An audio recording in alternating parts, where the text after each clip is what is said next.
everyone. Hello, hello. Thank you for joining us with Young Minds Matter. I am Sheila Savannah with Prevention Institute. And before we get started with this amazing session that I'm really excited about, I have a few housekeeping items that we'll go over together. If you've been with us throughout the day, it may be messages that you've heard. But above all, this is a safe and supportive space, so please help us maintain a respectful and inclusive environment. Please mute yourself at all times. We will use the chat function in Whova to interact with other attendees and to give comments to what I know will be a powerful message. If you have questions for the presenter, use the Q&A function in Whova, and we will get to those questions in the live portion of this session. We have a number of surveys that you have received in links, especially if you are registered for continuing education units or CEUs. Please check the chat for the link and sign in as you enter into this session.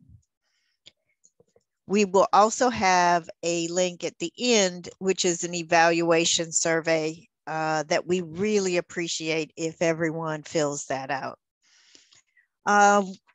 We have an amazing presenter. Dr. Jeffrey Miguel Acedo is someone I consider a friend and a mentor.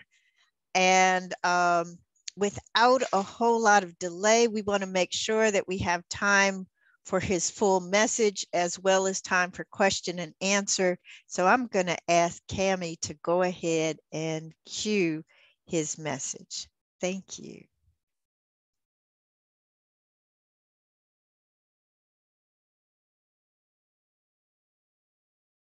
Hey, aloha everybody for joining me on this talk story session today. And hopefully we can sort of share each other's wisdoms and experiences. I know this is a recorded session, so write down your questions as we'll find more time to talk story with each other. And I'll obviously be more engaging live when we're after this presentation doing this together. So, but again, welcome. Let's start with a protocol of name, home, and ancestor. And I invite you to share what is your name, or in many Indigenous, who is your name? Where is home for you? That means where you slept maybe last night, where your ancestors slept 100 years ago. Remember that home. And then an ancestor that you want to bring today in this session that will hold you accountable so that you stay excited, don't fall asleep, listen to the wisdom, but an ancestor that you're kind of thinking of that can guide you in this journey, at least for today, or at least this moment. So again, I want to introduce myself. My name is Jeffrey Tangonan Miguel Acedo. Home for me are many places. I was born in the Philippines, so that's home for me, particularly in the Ilocos, the rough lands of the Ilocos. And grew up in Hawaii, in Kalihi, as we're going to sort of talk about. And an ancestor that I want to bring with me are the many teachers that have guided me. And an ancestor need not be biological. That's alien in many Native communities, that ancestry has nothing to do at times with biology, but more has to do with responsibility. And so I bring with me my ancestors of all the way from Paulo Freire to Michael James, who lives here in Berkeley, from the great folks of PI and Sheila and Howard and all of the communities that have inspired me. Today I'm thinking of particularly the name of Septima Clark, who is just an amazing human being who worked at the Highlander Institute and with Miles Horton. And so just an amazing amount of work. I don't know why her spirit sort of just entered me and said, remember my name, because I do draw a lot of inspiration, both from her spirit and from her pedagogy, but for her down home respect and love for working communities. And so I bring all of them with me. So mind my allergies.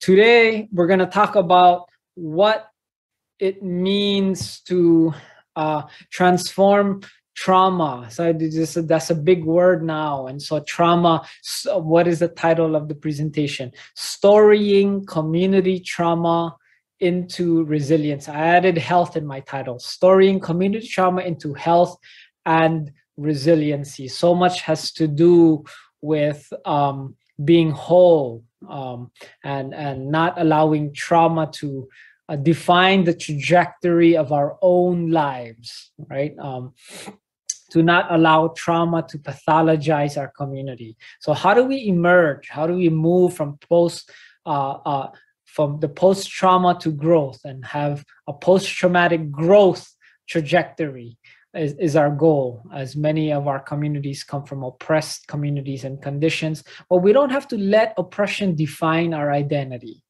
I think that's the beauty of this framework that I'm going to share with you. So let me go and share my screen.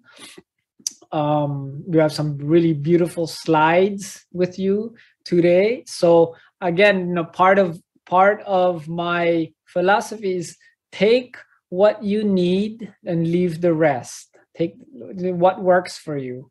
And so here, first I forgot actually the oldest teacher on this screen or in our community is the land that you're standing on. So I invite you to know what is the original name of the land that you're standing on. So I happen to be here. The colonial name is Berkeley. I don't know, according to the Ohlone peoples, what they named the particular land, ili, or division that I'm standing on. But I want to introduce you to where this framework emerged in Kalihi. So that is also part of my home. Kalihi means the edge, but the full name of Kalihi is Kalihilihi o Laumiha. Now say it with me, say it in your heart, say it in your body. Kalihilihi o Laumiha.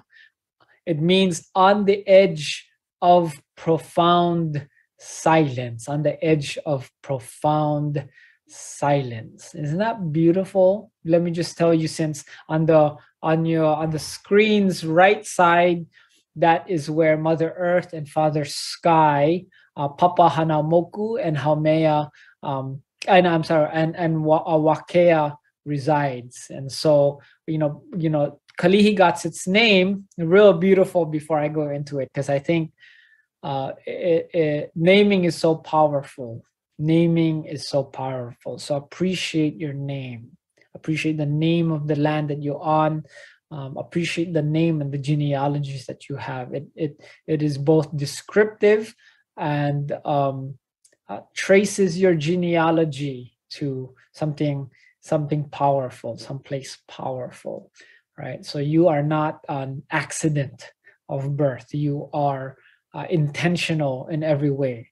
And so Kalihilihi lo o Laumiha, it means on the edge of profound silence, but not the kind of silence that not like a silent treatment and silence, not a kind, although maybe it's close, not the kind of like, oh, I ignore you, or I'm going to be quiet, or I'm going to shut up kind silence. This silence is this kind of piercing silence that forces you to introspect because of what you see and feel, and allows growth inside of you to transform. Again, it's sort of we're into transformation here. And so just one quick story of that land. So when Haumea, who gave birth to everything from her womb, right, an iteration of Papa, so when she gave birth, Haumea gave birth to all living things. Everything that you see here, Haumea gave birth to from her womb. And then after she gave birth from all her womb, she gave a second birth through her mind or head or her brain or her thoughts.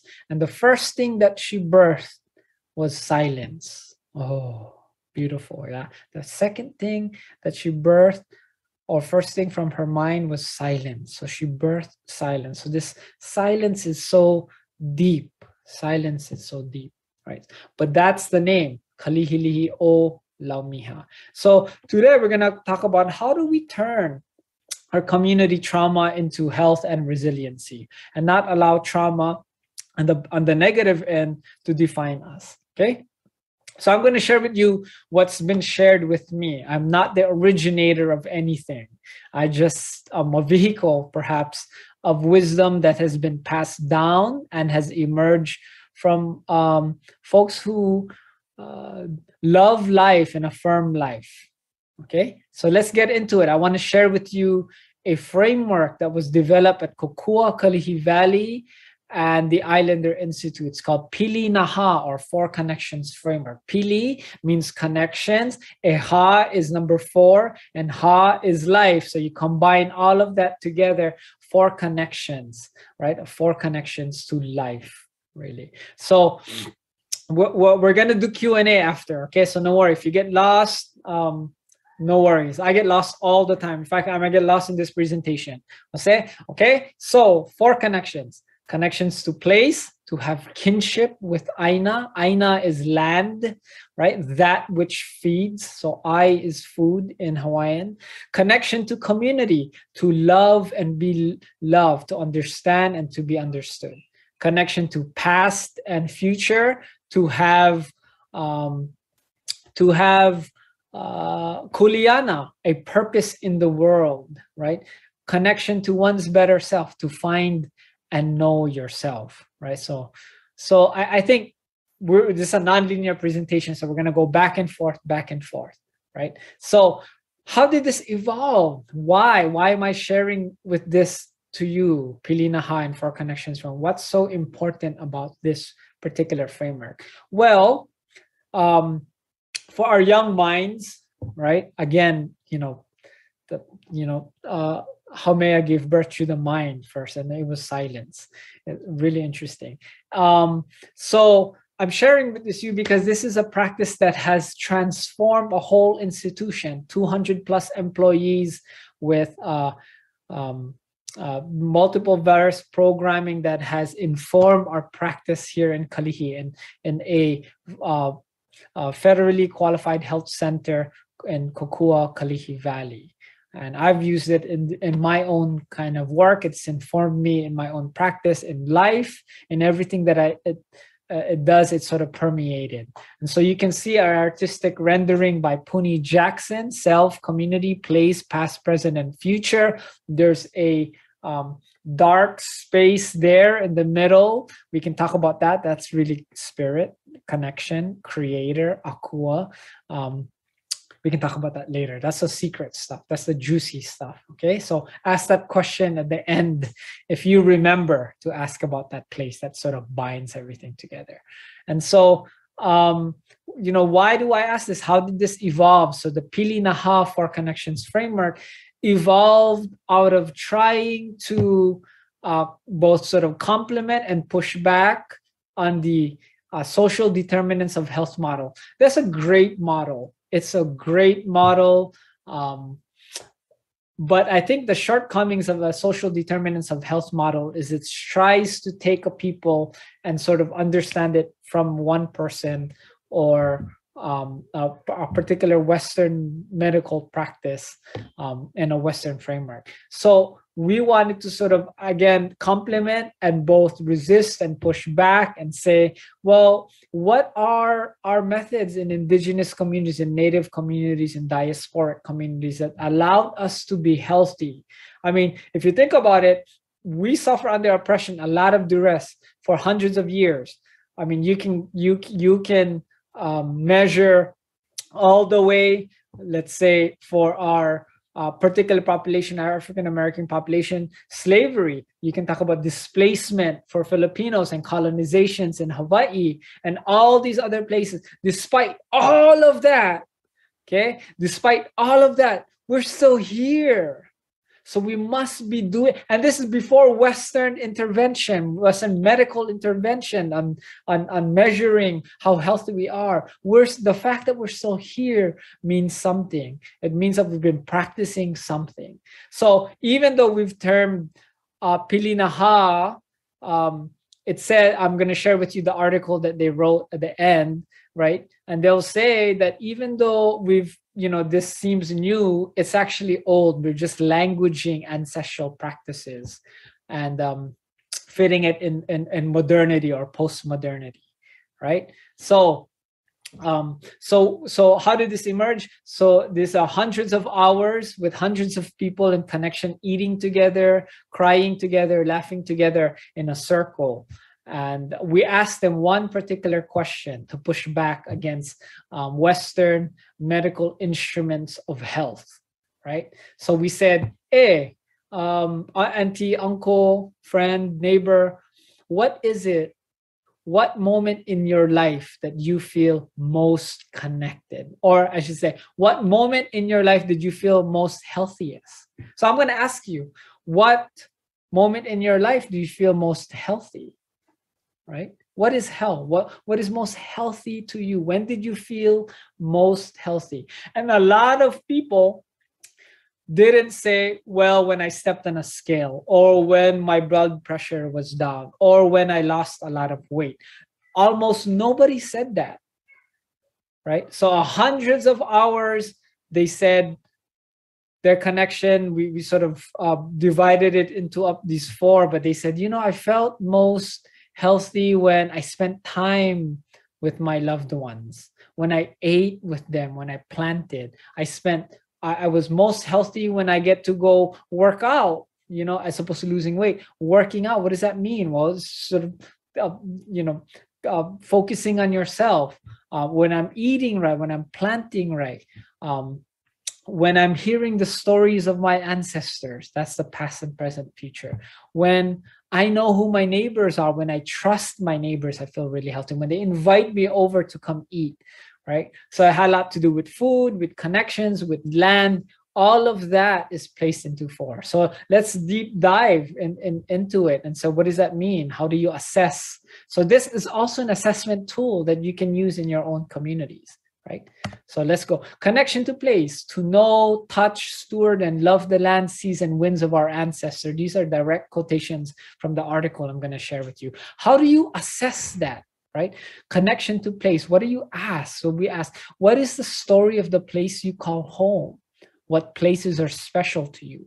Can you access the places you need to be in? Oh, that's a real political question, right? Can you access the place you need to be in? Ask all Indigenous peoples. How important connection to land, when they put a fence in there and they put the military, or put some shopping mall, you only need to look at the shell mound in Emeryville, right? They built a whole parking lot and a whole mall over sacred sites, right? If you can't access that, that means if you can't access that place, that's an indicator of how healthy or unhealthy you are, at least for that particular moment, right? So if you don't know the story of the place you call home, to us and to me, I think that's unhealthy. What places are special to you? If you don't have a special place to you that you can connect with, to us, again, that's healthy. So much of our people in our community is connected to land, right? Malcolm said it too, right? I mean, in terms of advocating for land is so important. You can grow your own food, you can build your own home. That's, in some sense, that's your place. You can steward that. You don't have to own it, but you can steward it, right? So again, the health has much to do with the connection to place. Okay, connection to community. We used to call it formerly others. Again, in the article, it'll describe it. But a lot of folks didn't like others. Some people like others, but there was a connection to othering. So we changed it and asked the permission from our community to say, can we name it as community? And it refers to love, intimacy, trust, security, familiarity and happiness with others. How can we describe that we are parts of a whole without breaking us apart into others? Oh, that was a question. Assessing community, connection to community. Do you feel good about the people you work with? I'm gonna ask that in your workplace, right? What are the people you eat with? What are the people you eat with? Who do you eat with? And have you told someone you love how much they mean to you? So much of our feeling of connectedness, feeling of safe, is knowing the community and having a connection in your community. So we just moved here in Berkeley, and we don't know anyone, and in many ways we feel unsafe because we don't know anyone. We haven't felt community yet. So I invite you to reach out to me and build community, so we feel safe in this place, right? Feel healthy, more healthy than safe, right? So connection to past and future. I really like this one. Our genealogies make us whole. It's an unbroken chain of stories and practices. Our future depends on our history. Our future, think about that, so counterintuitive. Our future depends on our history. For Native and Indigenous communities, history is like, if this is the future, right? If this is the future, you're kind of walking this way. So you're back towards the future and your eyes towards history, and it's guiding you and it's guiding you and it's guiding you. That's how we move, right? So isn't that so prophetic, to move towards history with your back? I mean, to move towards the future with your back and your eyes towards history. That means it's telling you the history is informing you. You don't need to know what's in front of you. You need to know what's in the back of you, or what's in the past, to inform where your feet, your body, and your mind is going. That's so awesome, right? So how do you assess that? Do you feel you're making your ancestors proud? So you gotta know your ancestors. Do you use your traditional languages? Again, this is so important for colonized communities, displaced communities. Do you know your traditional language, ancestral language? And when was the last time you listened to an elder? And I mean elder, not just old, but an elder, sort of that wisdom person in your community, the leader in your community, those who know and recognize the past. I think that's so important, right? So Arjuna, make us whole. And it's also knowing that you, again, I said in the beginning, you are not an accident of history. You're intentional. When you can draw your line, right? And it renders you as intentional and unbroken. Think about how beautiful that is, right? That's why you have scripture. Like for many who are from the Abrahamic faith, they use the book, right? You use the scriptures to draw your genealogy. This is your genealogy, right? Spirituality, religion is so peculiar to me because you can insert yourself in that particular faith and spirituality, whereas you can't just insert yourself in my own genealogy. So, that's another conversation, right? In terms of what is your genealogy. But again, that's an example of people looking towards the past and guiding them their future. It's not new to the Abrahamic faiths, right? That's usually, if you're Jewish or Christian or Muslim, you depend on those sacred texts to inform you of what happened in the past, so that you don't have to keep repeating some of the things that our ancestors did, both good and bad, right? Both good and bad. Are you connected? But that sense of connection makes our communities feel so healthy, right? Connection to your better self. Connection to your better self. Any situation in which we find ourselves, even if we are ill, is an opportunity to manifest our better selves. The act of reflecting upon and sharing our own stories, happy or traumatic, helps us understand and heal ourselves. Connection to who we are. I mean, it was just so one of the examples is somebody who was diagnosed with cancer on their deathbed, and yet they didn't allow that moment to define who they were. They found moments in that journey to be better, to feel whole, to feel healthy, even in the midst of tragic and suffering that you cannot remedy, or illness that you cannot remedy, right? So what is the story of your name? When was the last time you cried, laughed hard, felt proud? It's not quite self-care in terms of your better self, but in terms of developing yourself, right? Knowing who you are, I think, is great. And being comfortable in your own skin. Are you connected? Do you know you're breathing? Do you know what you're eating? Do you know why you know things? I think those are certain sense of a connection to oneself, right? So that's the 4 connections. How does it all? So I want to share with you just briefly. All this 4 connection has really permeated and on my own idea of programming. And some of the youth projects that I've been involved in. This is a real cool shot of a young men and boys project that we did with Prevention Institute and the Movember Foundation. We have a protocol. And so again, I told you I was nonlinear, right? I didn't know 4 connections before, but I've been doing the protocol of what is your name, where is home, and who is your ancestor, and how is your body feeling? Again, from a popular educator, genealogy. We've asked this, and it's so connected. What is your name, better self? Where is home? Connection to place. Who is your ancestor? Connection to past, present, future. How is your body feeling, right? Again, it's going back to yourself. Not what you're thinking, but how is your body feeling? So we use all of this informed sort of a practice that we have at some of the youth programming that we've had. You see some of the real cool boards. That's a merging of both indigenous practices and urban practices and pedagogies that I've learned over the years. Again, drawing roots. So stories. So how do you do that? And so how do you lift up communities? So this is where the community resiliency part. Telling the stories are so important in our own communities. In fact, what do they say? The greatest violence you can do to people in a community is to tell the story for them.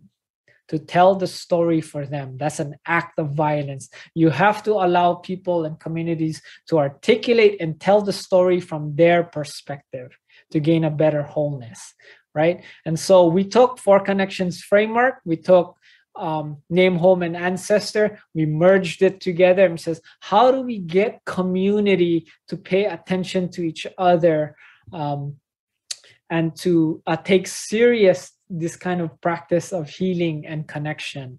And so we took our young men and boys. You have Professor Edward Kevin Fallier there, heading the K-Vibe, and some of the young men and boys who's Chukis, Micronesian, displaced communities in Hawaii.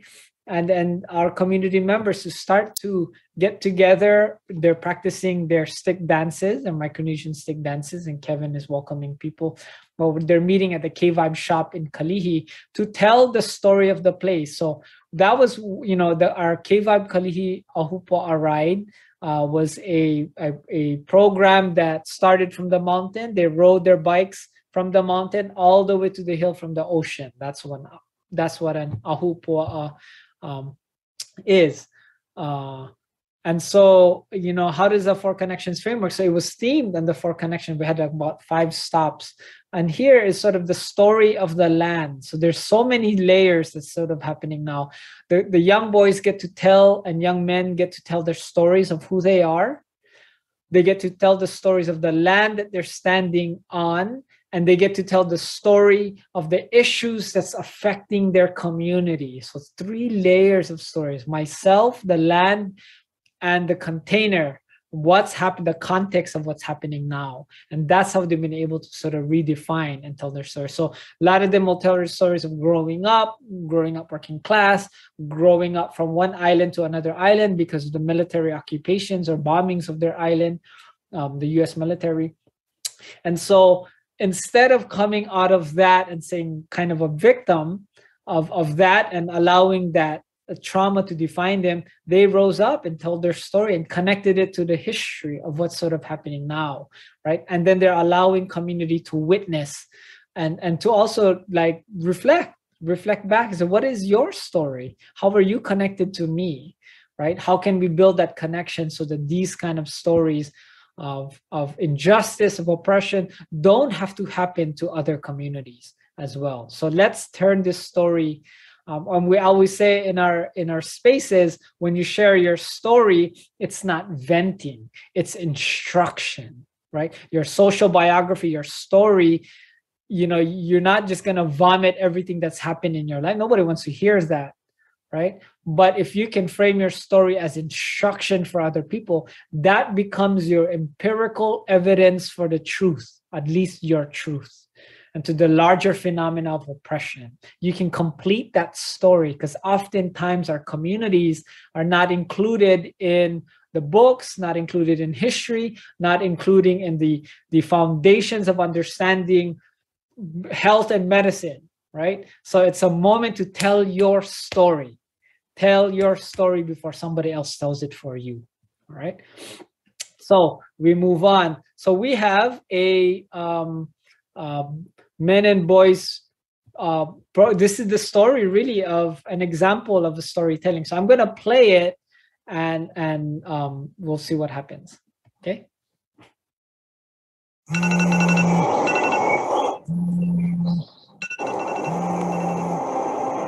When I was little, all I knew was to work when I was little.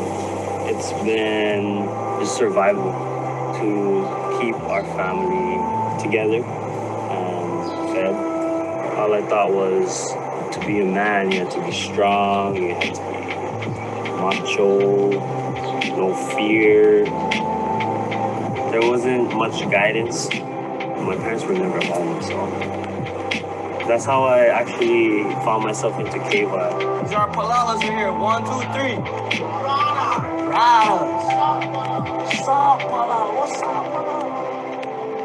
We're here in Kalihi Valley, deep in the heart of Honolulu, probably the last working class district in urban Honolulu.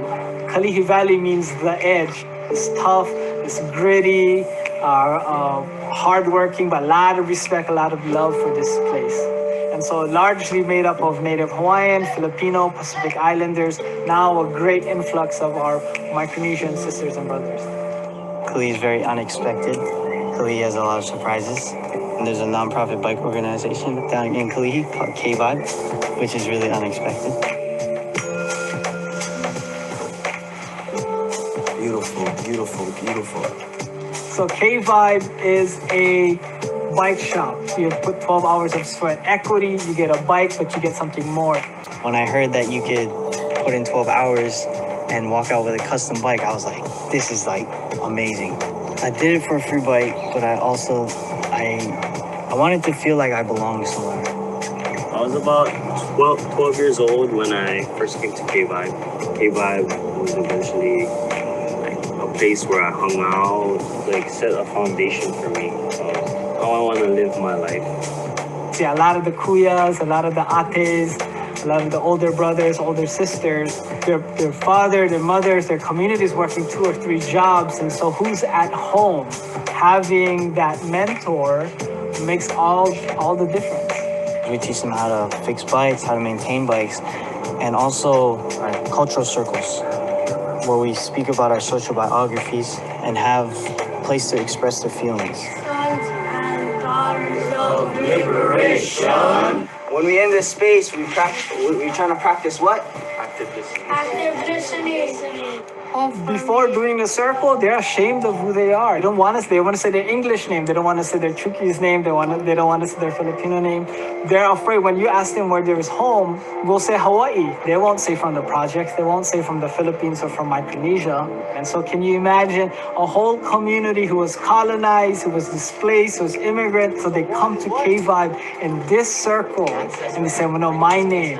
And I bring this ancestor, and to remember them, that's subversive, that's radical, that's the education that we're having here at K-Vibe. We just want to be our best version of ourselves so we can show the community, show the world who we are, and that we exist, and we smiling, and we hopeful, and we bright, and we beautiful, and we brown, right? Young Kings, you guys do this every day. K-Vibe has evolved because of the resources and the help from November Foundation. We have at least 7 full-time mentors in the shop running programs. young kids fixing bikes, but also doing art, music, doing poetry, attending sort of college classes, being invited into public health spaces to tell their stories. We only reached 2 public housings here in Kalihi. We have about 4 or 5 more that we need to reach out to. There's a lot of work to be done in Kalihi and in Hawaii in general. And so that's what we try to do at K-Vibe. We're just changing the narrative of Kalihi, of brown boys. Instead of people saying that they're dumb, they're gangsters, they're dangerous, they're really like loving, caring. It's just, it inspires me. I think about my 12-year-old self, the kids who don't have mentors. K-Vibe is not just a bike shop, but a place of healing for men. We got all these beautiful bikes and all these spokes, and every single wheel of liberation that you build will get us closer to hopes and spokes. That circle, to me, is the great equalizer that we have here. They can summon sort of their experiences and they can share their story together. Kalihi is what they have, and so they have to protect it. They have to cherish it. They have to honor it. Now repeat after me. I am the greatest version of myself. I am a warrior of my people. I am an extension of my ancestors. And today, I stand tall. Today, I stand tall. For my people. Next version of us. For my brother.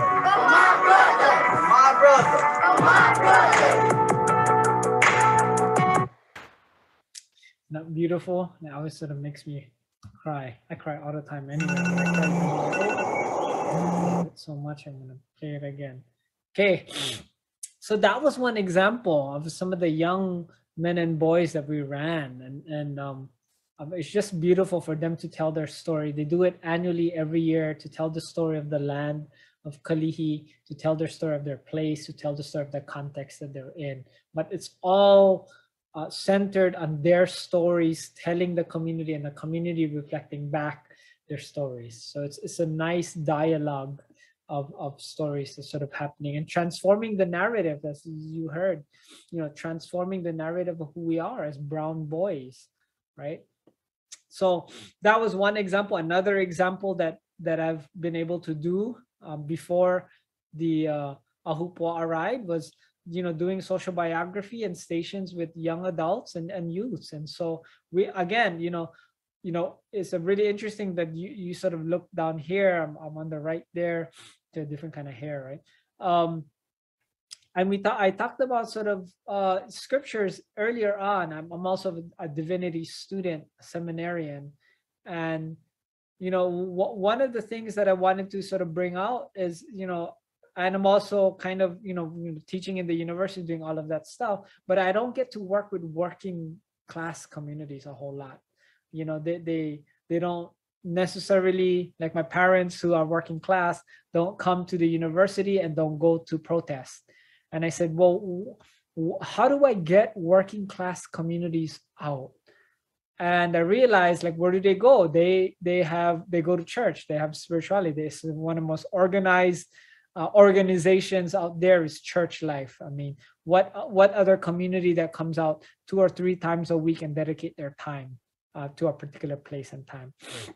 And so we have stations of the cross here, and I call it the passions of the people, to reenact that story, but a story according to who they are. So we flipped the script, told their social biography and their stories, we worked on them, and then invited community to read some prayers, some songs based on their own lives. So this is a really incredible phenomena that happened. So we invited community. We did it for about 7 or 8 years. I think it's still happening all over the nation. People took that model. So they came together, told what is your story. So we flipped. If some of you folks are familiar with Stations of the Cross, it's sort of Jesus's life in the Gospels, following his passions, all the crucifixion, really gruesome kind of stuff.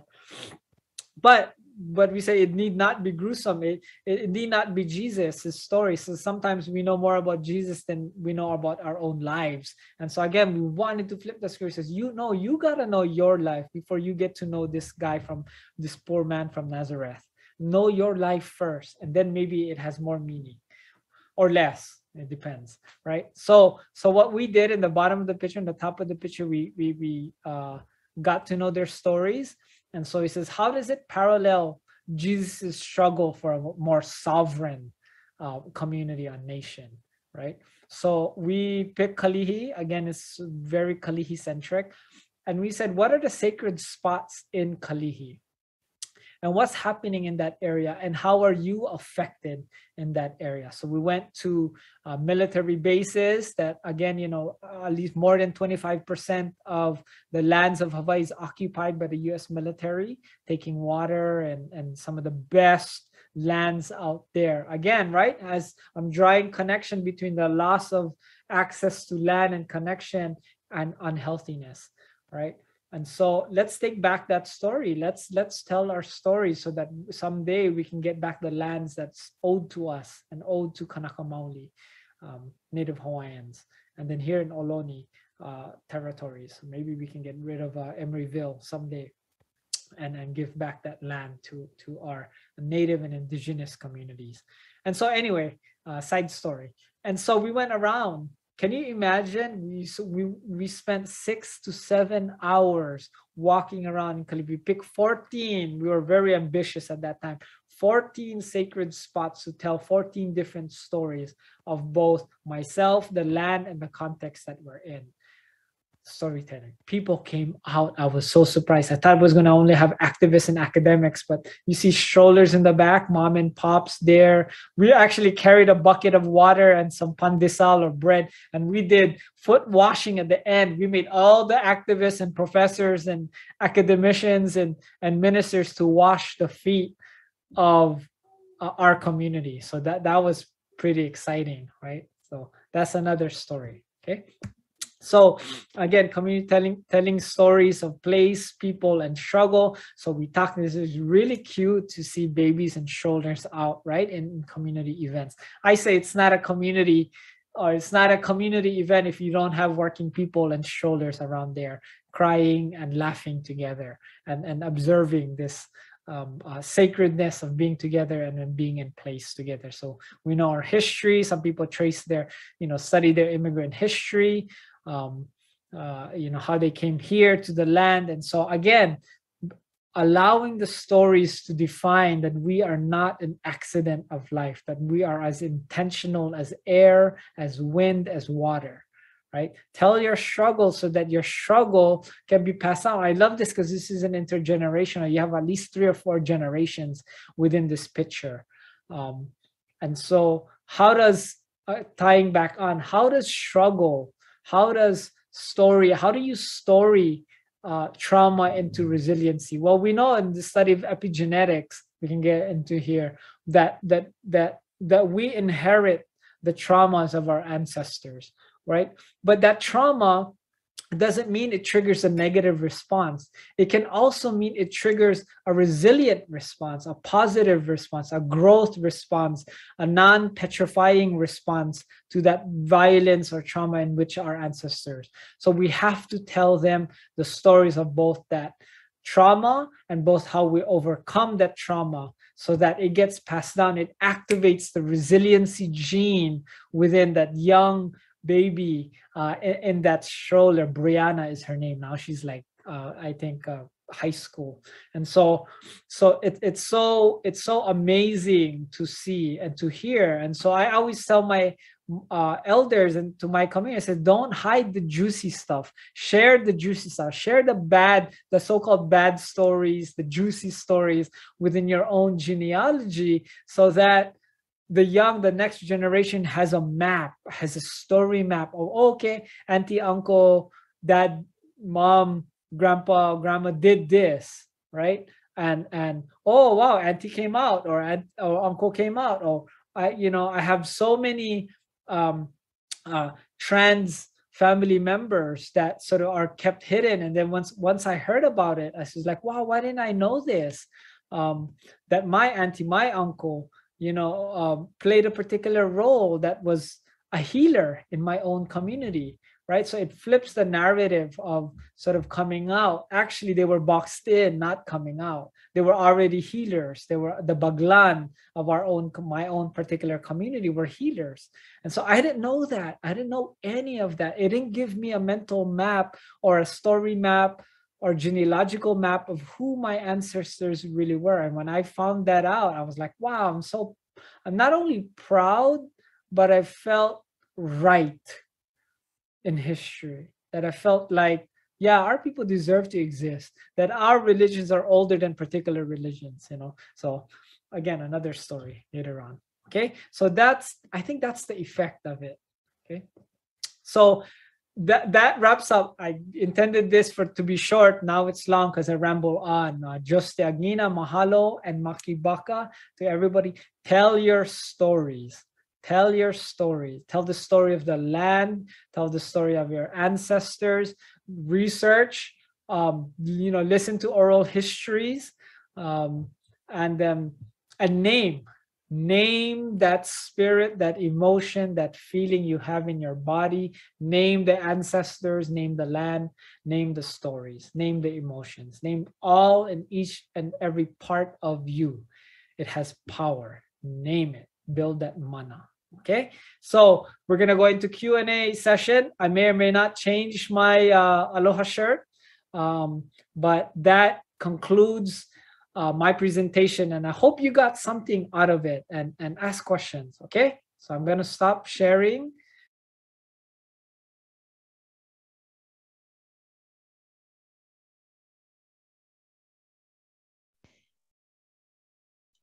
Now you know why Jeffrey is one of my mentors.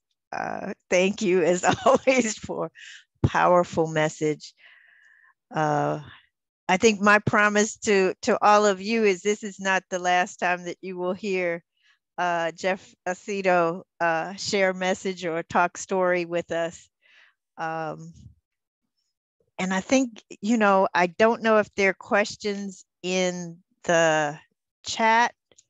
I know they are sending us messages about the time. So Jeff, should we ask them to do some engagement through the chat? What do you think? Yeah, you could. I mean, I think we have a couple minutes. I think so. So you can ask a question. So there's a question on the chat that said from Aaron. Thank you, Aaron. How do we follow and create community? I don't know in your particular place, Aaron, but put a table out, put some food, and I guarantee you're gonna have some laughter, at least full bellies. And then, did you know that our bellies send more signals to our brain than our brain to our bellies? So if you can feed the belly and the gut, you follow the direction from our stomachs, and you're gonna create community. I guarantee you that. That's a good thing. Yes, definitely. Jeff, something that was so special is that young people really began to bring each other. Can you talk about how young leadership grew through Talk Story, through just listening, through K-Vibe? Well, one thing I didn't show the picture, but through that sort of Talk Story, and again, that setting the table so that people who are hungry may come, and you'd be surprised that they're hungry in the belly, but they're also more hungry in the soul. And so Kevin, who is this ultra talented human being educator, through that pedagogy and this methodology of bringing people together, again, telling the story, nurturing one or two persons from that group, and then that nurtured one or two person will bring all the other people that they trust, right? Mm-hmm. And I'll show it later, but he was able to bring together like 3 or 4 public housings with Crips right. and Bloods having a meal together. Can you imagine? Say that out loud. Crips and Bloods having a meal together. with no Together. violence, all laughter. And so there's something to sort of building that trust. And each child is a different approach, right? Like we don't have a single universal framework for each person. Each person has a way, has a trigger, right, if you will, of invitation. So I think figuring out a space where you can get to know that, I think it's helpful. Yeah, yeah. So it's not engagement for the engagement, it's engagement for an ongoing relationship. Right. Yes.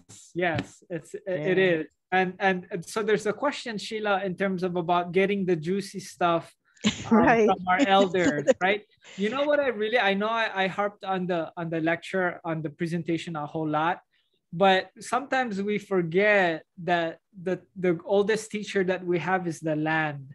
And so how do you get the elders to tell the juicy stuff? You bring them to a place. So in some sense, the land, Mother Earth, acts as kind of a therapist. So I've brought together multi-generation, multi-professional spaces, and they got to visit each part of a nature preserve that I worked at. And amazingly, without prompt, these groups say the same story in the same spot. And I didn't prompt them of anything. Wow. So a doctor who is in their 65 years old, and then a young girl will talk about riding their bikes in that same space. That piece of land, that portion of land, triggered a memory in them, and they were unrelated. They didn't know each other, and Not yet at the same time, even. right. How did that happen?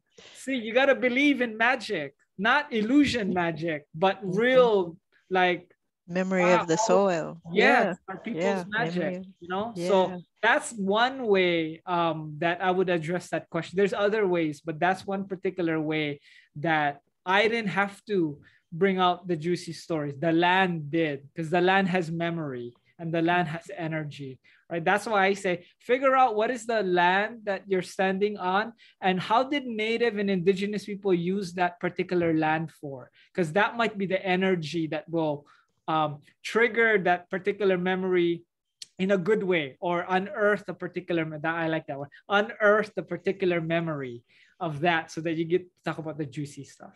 Yes. That's Yes. one. Thank you. I can go on. No, we can go. Definitely. I was trying to see if there were a couple of comments also in the chat.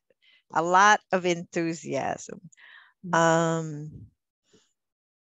I think there's also a desire among people to just kind of pause and soak in what they've heard about liberation, what they hear in your message around connecting community.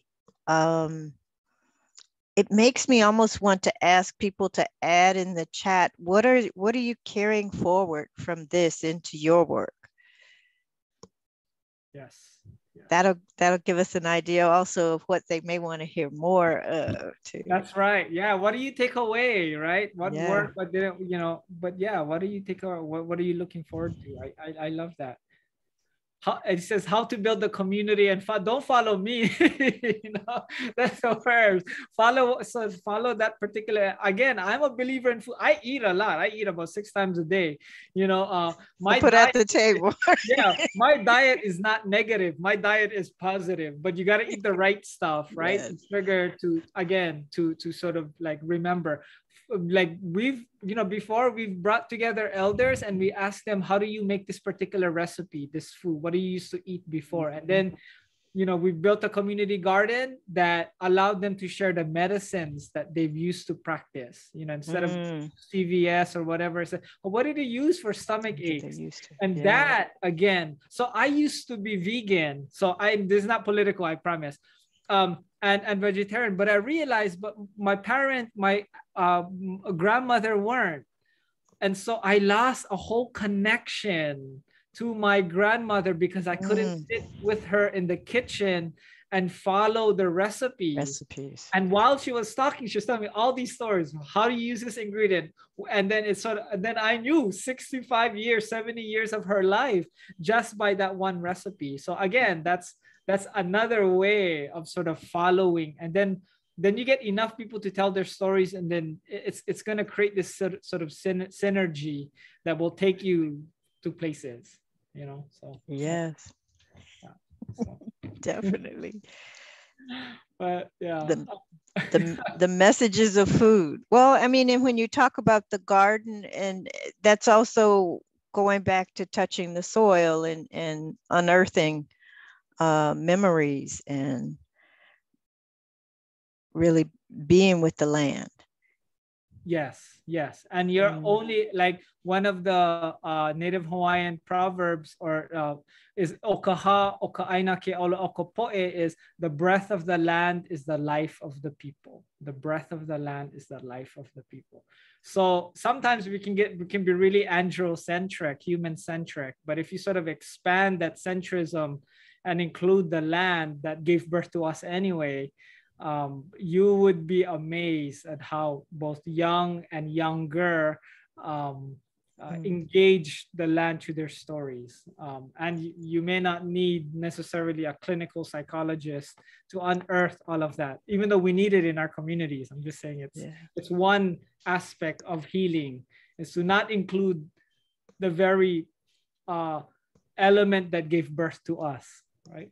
So anyway. I think that's the message. That is the message.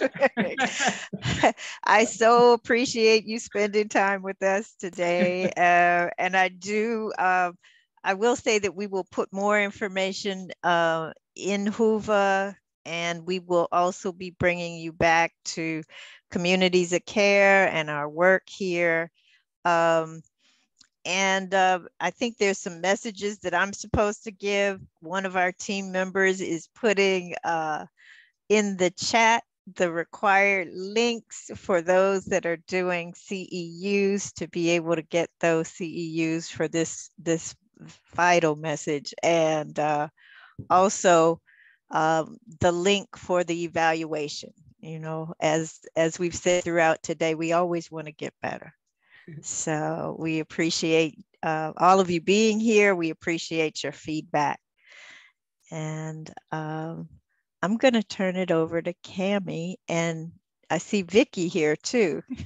Vicky, did you want to jump in and share a message as we transition to the next sessions?